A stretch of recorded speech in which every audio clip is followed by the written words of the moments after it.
اور اے لوگو، جو چیز تم کو دی گئی ہے سو وہ دنیا کی زندگی کا فائدہ اور اس کی زینت ہے، اور جو اللہ کے پاس ہے وہ بہتر اور ہمیشہ باقی رہنے والی ہے۔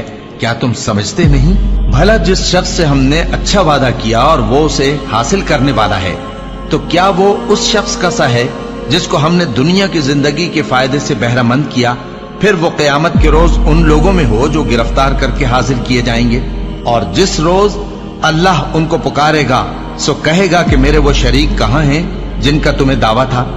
تو جن لوگوں پر عذاب کا حکم ثابت ہو چکا ہوگا وہ کہیں گے کہ اے ہمارے پروردگار، یہ وہ لوگ ہیں جن کو ہم نے گمراہ کیا تھا، اور جس طرح ہم خود گمراہ ہوئے تھے اسی طرح ہم نے ان کو گمراہ کیا تھا۔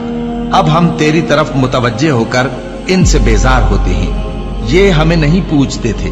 اور کہا جائے گا کہ اپنے شریکوں کو بلاؤ، سو وہ ان کو پکاریں گے تو وہ ان کو جواب نہ دے سکیں گے، اور جب عذاب کو دیکھ لیں گے تو تمنا کریں گے کہ کاش وہ ہدایت یاب ہوتے۔